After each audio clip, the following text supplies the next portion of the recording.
I first spoke with Professor Daniel Dennett in Boston in 2007, and then again in Tucson in 2014. We covered many topics: consciousness, philosophy, science versus religion. You can visit Dan's homepage at closertotruth.com. We did not cover evolution. My mistake. Dan calls evolution a universal acid that eats through just about every traditional concept, revolutionizing worldviews.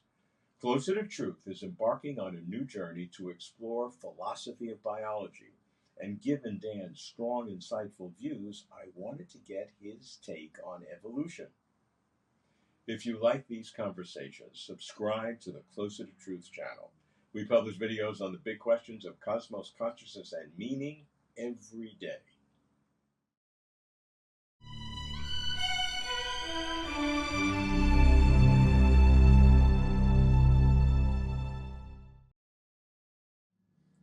Dan, what is the benefit of philosophy of biology to biology? You have been very strong in showing the overarching importance of evolution. I'd like to focus on your ideas of teleology in biology, asking the questions not just how or how come, but why, the difference between causes and reasons. You've developed these ideas really as no one else has, and I'd like to understand how this philosophy of biology can help biology.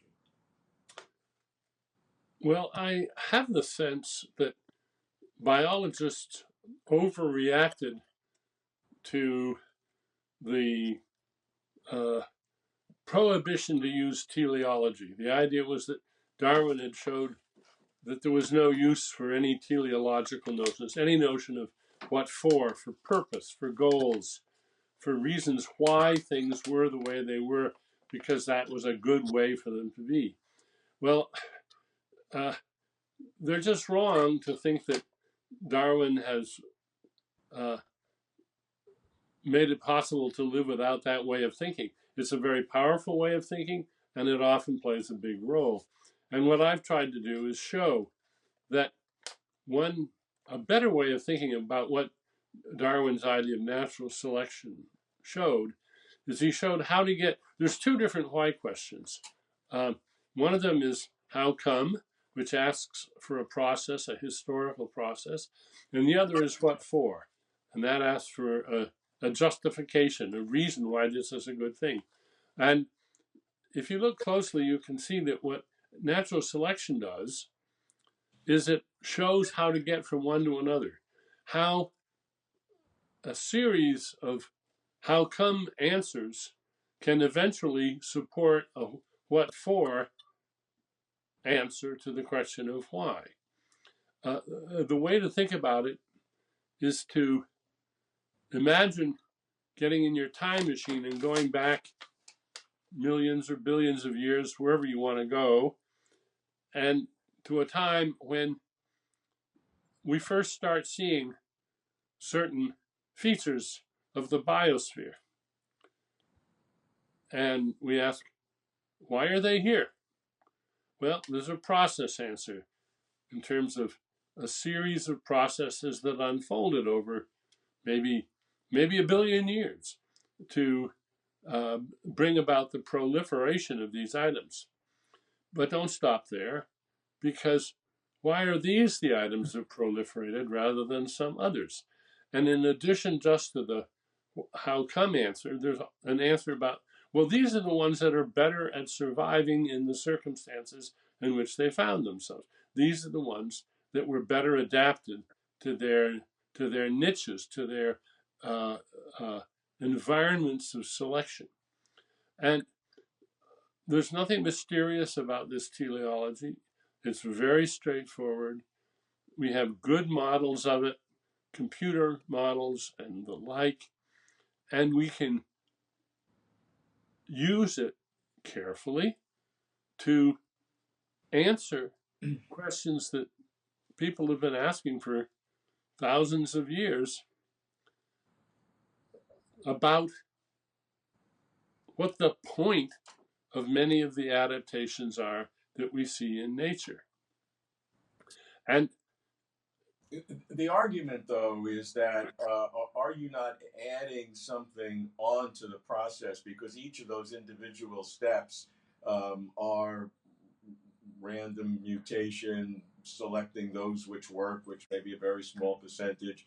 And so each individual step, which are very small, you wouldn't have a what for, but when you see them in the aggregate in this long process, we impute to that train of things our own what for. Well, I don't think it's just our own what for that we impute. It's the what we can be wrong, we can be shown to be wrong, and we can hunt about for a better what for. I think that uh, one of my favorite cases is the stotting of gazelles or antelopes that do those preposterous great leaps while they're being chased by, say, lions. Why do they do it? And the answer is they do it because it's an instinct and it's been bred into them by natural science. Yes, but still, why do they do it? They're wasting energy. They're endangering themselves by throwing these great high leaps when they're being chased. And I think Ahmad Zahavi put his finger on it. And he said, what they're doing is they're advertising their fitness. They're saying, don't bother chasing me. I can throw these great high leaps and still outrun you. Chase my cousin who can't. And in fact, lions do that.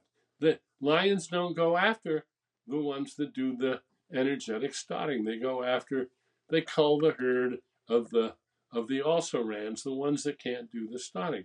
As Zahavi pointed out, it has to be a costly signal for it to be believable. Now, here's the crux. The antelope or the gazelle doesn't have to know that, and neither does the lion. Mm. But the fact is that the whole system would not exist, would not be stable if it weren't for that rationale. This is what I call a free-floating rationale. This is the rationale for why stotting is a good idea. The antelopes don't understand it. The lions don't understand it. They don't have to understand it.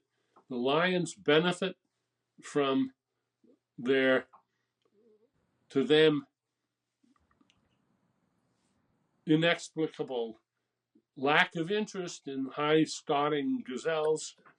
They can't reflect on it. They don't know. They just don't go for those. And the gazelles don't have to understand why they stot. It's what they feel like doing when the time is appropriate. But there is that rationale, and they're everywhere in nature. They are in the design of ribosomes. They are in the design of mitochondria. They are everywhere in nature. Things are the way they are for reasons that have not been appreciated until some clever scientist comes along and figures out why this is a good way of doing things.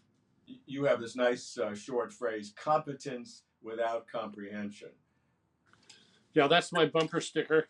And once you get the hang of it, you begin to see all sorts of things in the world, including a lot of human institutions and practices.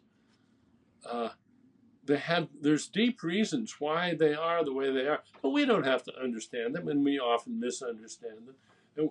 And nobody has to be the wise and clever designer, the intelligent designer who figured this out, because they evolved by natural selection, either of genes or of culture. You have this tripartite way of looking at things in the world, what you call the physical stance, just how things look, the design stance, which I think we're talking about now, this what for, and then the intentional stance. Give me a sense of how those three work together. The physical stance is just physics, and it's all how come and know what for. It's just matter acting according to the laws of physics. But as soon as you start getting devices, gadgets, systems, arms and legs, eyes. The issue of design comes up. Eyes are fantastically well designed. They're differently designed for different kinds of creatures under different circumstances. And we can study them by reverse engineering them, and that's the design stance. And it's full of how come, of what for explanations. That's why this feature is here. It prevents this, or it enhances that, and so forth. Now, none of those explanations require there to be any intelligence that figured that out or that made it that way. Natural selection blindly makes these things. Natural selection uncovers brilliant designs, which are brilliant for very good reasons. Those are the free-floating rationales. But evolution itself is competent without comprehension. And so are the organisms that are the beneficiaries of that. The butterfly spreads its wings, and the eye spots on its wings scare away the bird because it looks like a predator. The butterfly doesn't have to understand that. The bird doesn't have to understand. Nobody has to understand that. Some biologists come along and they figure out this may be the explanation for why it's such a good idea. And they do some tests and they pretty well establish that's right. That's how this works, and that's why it's such a good idea. So that's competence without comprehension. I want to extend that even further and say a lot of the things that human beings do in their daily lives, there are good reasons why they are the way they are, but people don't have to know them and typically don't know them. And it's something for us to discover by reverse engineering our own cultural institutions. Now, the intentional stance is where you've got agents with beliefs and desires, and they're rational. An intelligent designer is an intentional system. So, for that matter, is a raccoon, or an octopus, or even a fish, although fish are not all that clever in most regards.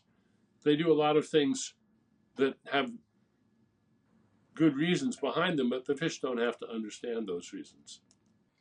Dan, you've said that one of the first questions that an ultra-intelligent alien civilization would ask about Earth is not, do they believe in God, but have they discovered evolution?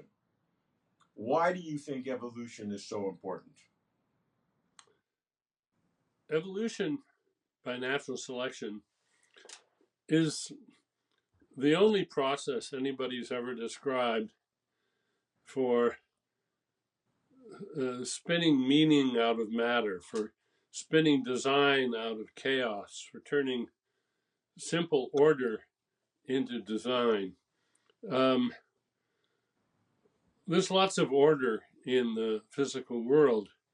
There's the laws of physics, the second law of thermodynamics, the attraction and repulsion of differently charged particles, and so forth. That's all order, but it isn't in itself design. Design is when things are not just ordered, but ordered in such a way that they improve the likelihood of hanging around. They lead to differential persistence, differential replication, and nothing much can happen in the universe until you get evolution. The physicist David Deutsch has a very nice talk about this, where he talks about the great monotony. We have billions of years since the Big Bang, billions of years. Not much happened. Very little changed. Not even very much happened chemically until life evolved. And then suddenly things are changing at a great rate. The very structure of the Earth's crust is changing. The atmosphere is changing. The compounds, the chemical compounds that come to exist are changing. Evolution is the great accelerator. Of course, it happens at first very slowly, but once it gets going, it accelerates indefinitely, and it eventually creates a species on one planet, at least, Homo sapiens on ours, that not only change fast, but can conceive of changes that haven't yet occurred and can take steps to bring them about. Evolution is often well described in terms of a fitness landscape where there's various peaks and valleys. And evolution rather myopically creeps up the hillsides to the highest peaks, but they may be only a locally high peak. There may be a higher peak off in the distance somewhere that evolution by itself can't get to until it generates a species that can see those peaks and aspire to get on top of them. That's what we do with our look-ahead brains that are themselves a product of natural selection. You have this marvelous piece of advice that biologists should chill out and see the virtues of anthropomorphizing all sorts of living matter. Yeah. If alien intelligences, large ones, came to Earth and they thought that New York City was maybe an alien life form and wanted to make a model of it, we'd have to tell them, well, look, if you really want to model New York City, you're going to have to model not just the buildings and the roads and the rails, but all those little tiny two-legged squishy things that are sitting in the cars going along on the roads and running up and down and going in the elevators. Every last one of them has an agenda. And if you don't take those agendas seriously, your task of making sense of this whole city and its life is as good as impossible. Well, I think we're discovering something rather like that in the case of the bodies of multicellular organisms. The individual cells that compose them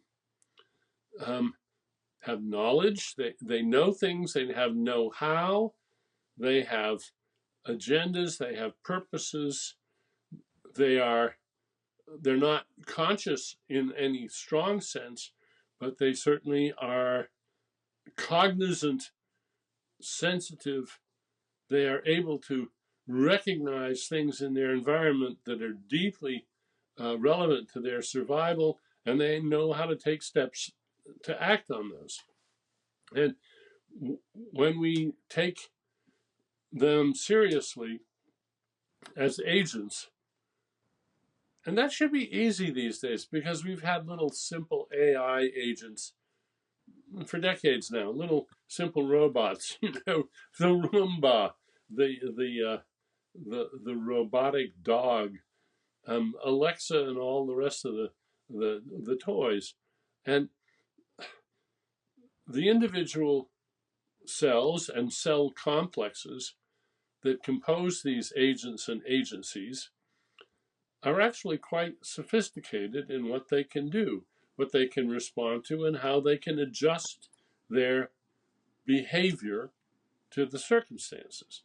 If you look at them through a microscope, high-powered microscope, or if you look at what, you can't really do this in vivo, but if you recognize that when a nerve cell sends out these dendritic branches that go groping around trying to make connections, that's not random. They're looking to make connections, but they don't just make connections everywhere and anywhere until the bush gets too bushy to see. They They try some and turn them down, and try others and turn them down. Something is driving, something is controlling that process. It may not be deep thinking, but it's a kind of thinking, it's a kind of cognition. You talk about Darwinian spaces, phase space, or that it's not everything that is open season, but there are specific kinds of spaces that Darwinian selection can explore. How does that work? Well, this is a wonderful idea of Peter Godfrey Smith, a philosopher of biology in Australia, who wrote a wonderful book where he introduced what he called Darwinian spaces. And the main point of Peter's idea is we want to be Darwinian about Darwinism itself. We want to recognize that there are not just pure meets every criterion cases of natural selection, but there are all sorts of other processes which are a little bit Darwinian, sort of Darwinian. For instance, a newborn infant has many more neurons in his or her brain at birth than they'll have a little later. There's a lot of pruning going on. There's a lot of extinction going on. Waves of rebirth and extinction occur simply in the course of wiring up a brain. And similarly, cells are born and die, get sacrificed to apoptosis, that is, programmed cell death, to make room for other things. And all of the processes of development, not just in the nervous system, but throughout multicellular life, seems to be, in some regards, a process of natural selection, very much like classic, standard natural selection of species. And so we are beginning to appreciate, thanks to Peter Godfrey Smith and others, how ubiquitous the utility of Darwinian ideas are. Wherever there's clever design, wherever there's appropriate systems, something has to have designed it, and it's going to be a process that is almost certainly not only a product of natural selection, but a product of natural selection, and a product of a product of a product of natural selection. And even the beautiful music of Bach, there's a process, a sort of Darwinian process of selection, several of them, in fact, that determine which notes go where and why. So evolution by natural selection is, I think, the greatest idea anybody ever had. It ties together the world of meaning and appropriateness and design with the world of physics, second law of thermodynamics, chemistry, to explain all the magnificence that we see in our world. One of the challenges of evolution is to discern what happens at different levels of the biological hierarchy. Where is evolution happening? The individual, the species, the group, the family, the cell, all these different things. You have approached the problem in what may seem a radical way by speaking about, somewhat humorously, but with import, cognition all the way down. And you've said that biology's next great horizon is to understand cells, tissues, and organisms as agents with agenda, even if they're unthinking ones. What does that mean? Well, it seems radical to some people, but it sure is catching on fast. Royal Society has 2 volumes on basal cognition just coming out. And Michael Levin and I have published a short piece online and there's lots of others. This seems to be an idea whose time has come for a lot of people. And in a way, it's obvious. Think about a very well-known fact that's been known for at least more than 50 years. The brain is enormously plastic. It's able, if you damage a part of the brain, other parts of the brain can take over the work that that part of the brain was doing. Or if with Mike Merzenich you stitch some fingers of a monkey together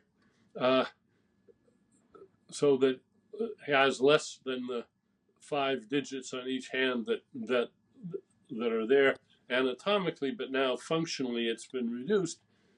The cells in the brain that both control the action and the perception of those fingers, they reorganize themselves very fast. Well, now there's no personnel director.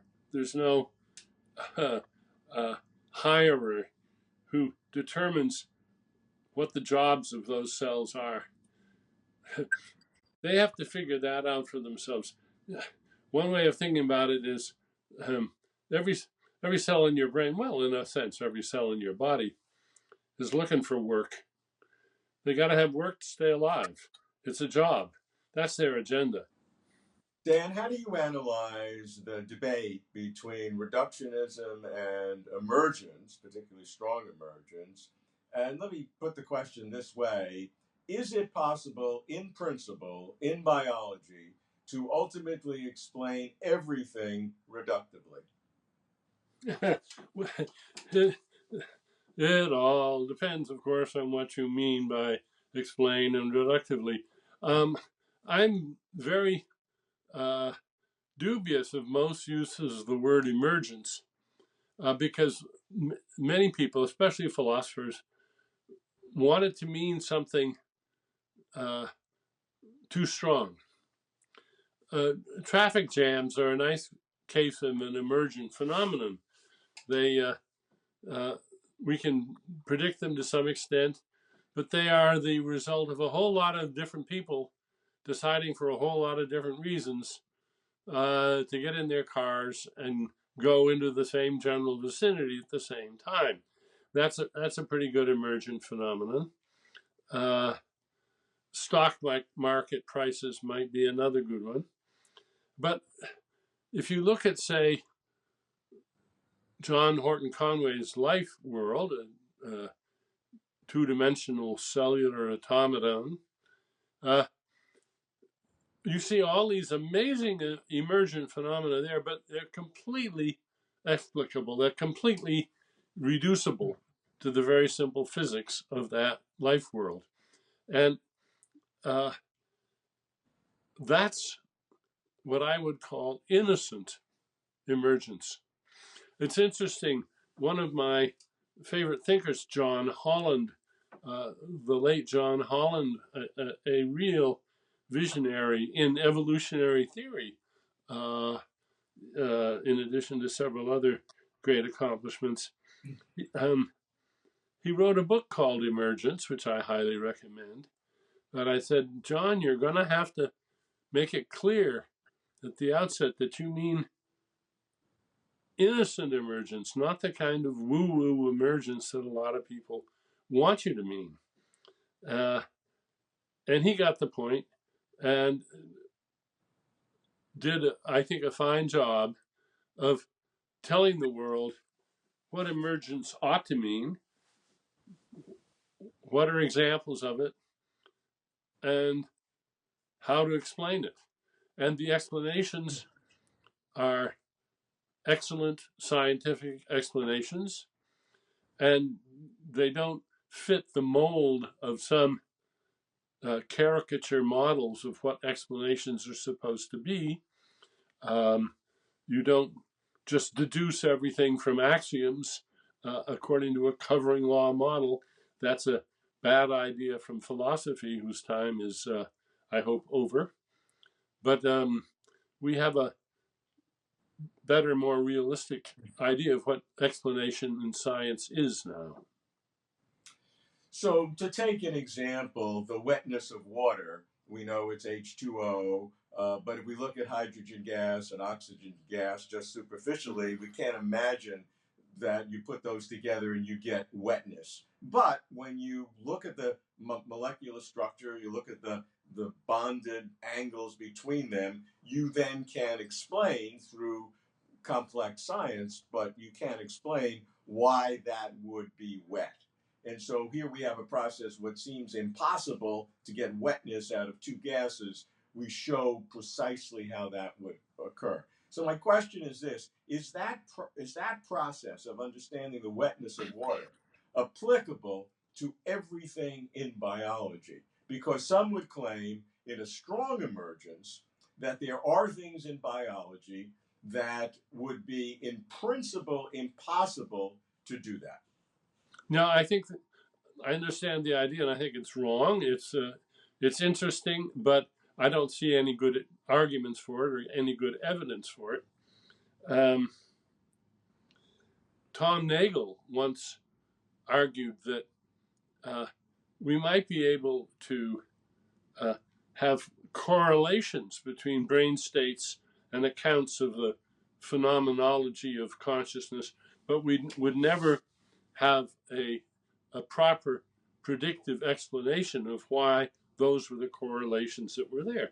So he was articulating a view of strong emergence, and I asked him if I said there are organic chemists that work for industry these days that can design a new polymer, and they'll tell you in advance of this even existing on the planet.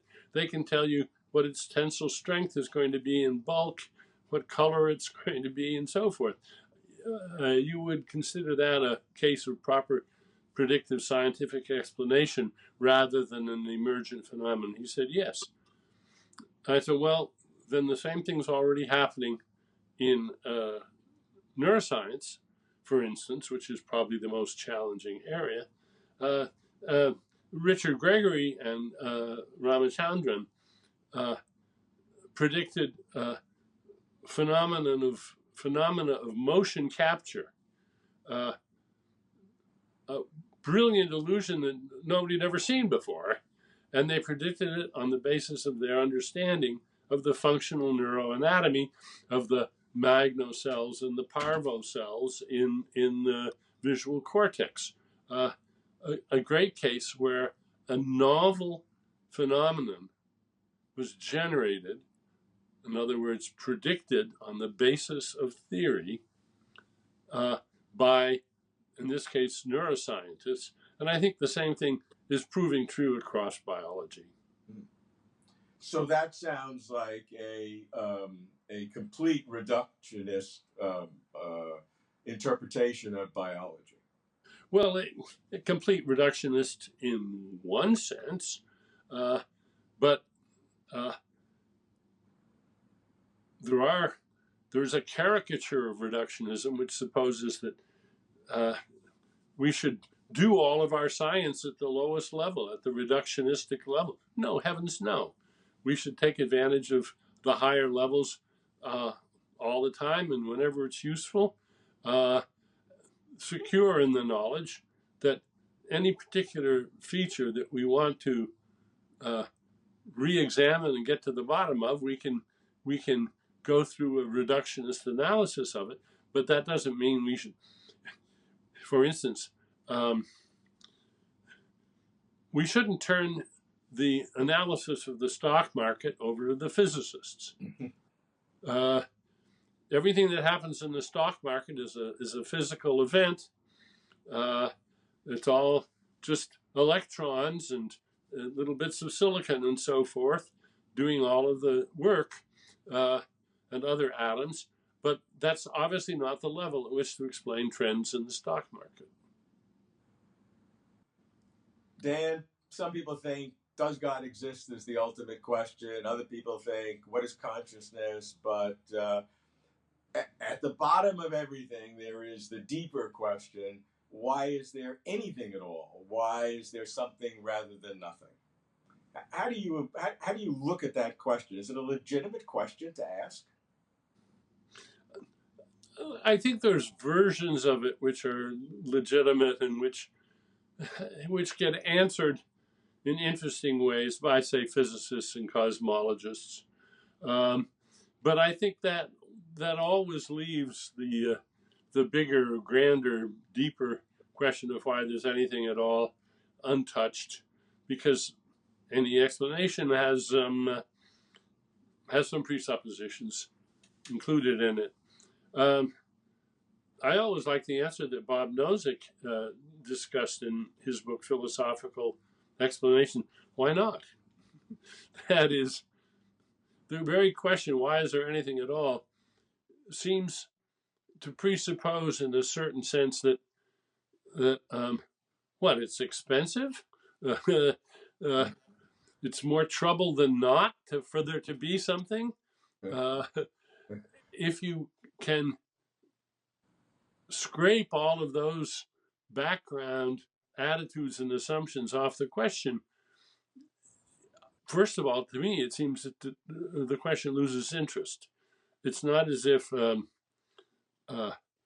had to be, as it were, an ulterior motive or a what for reason for there to be anything at all.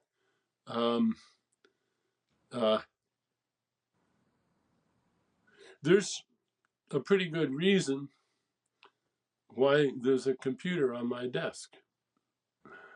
After all, it's expensive and takes up room, uses up electricity. What do I need it for? Well, I need it for lots of things. That's why it's there.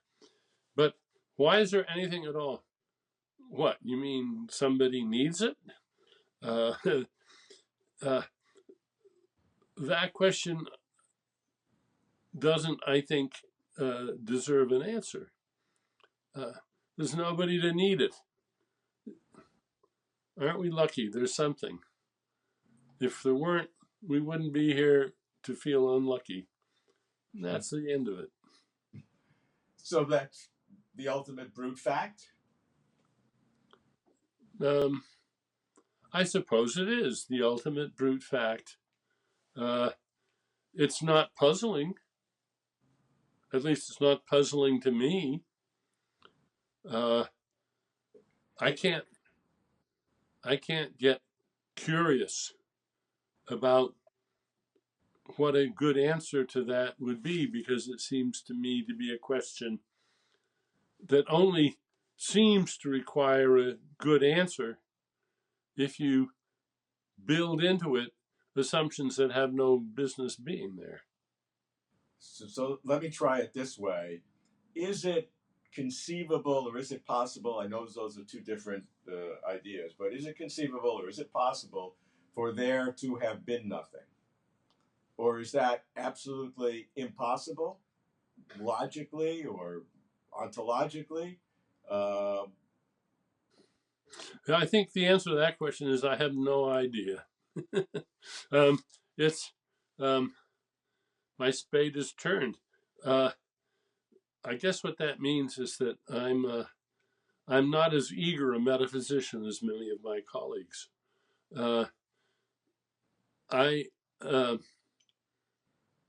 There's so many really good questions that I am curious about that I guess I get impatient when asked to address a question which doesn't seem to me to deserve much attention. Well, other people who tell me a similar thing would then go on to say that it is impossible for there to have been nothing. That they would make that extra step. And I think you're not willing to make that extra step. Well, impossible in what sense? Logically impossible? Metaphysically impossible? Are they different? Let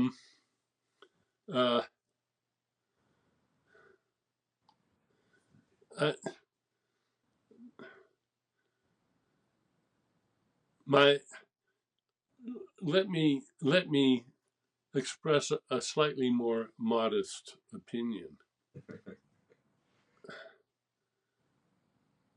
When people talk about the interpretation of quantum mechanics, I'm always ill at ease because I don't think I understand the rules. I'm just not sure which of my intuitions to trust and when. So I get sort of dragged along wondering if I'm having the wool pulled over my eyes or being given a really solid argument. And when I'm not sure, I usually have the wit to button my lip. And many metaphysical questions strike me as that way too, which would really bother me as a philosopher if I thought they were important questions. But compared to questions that I find deeply important and deeply important to us all, and things that we have to get clear about if we're going to make the world a better place, the metaphysical ones sort of fall off the map for me. Thanks for watching. If you'd like to support Closer to Truth, please like this video and subscribe to this channel.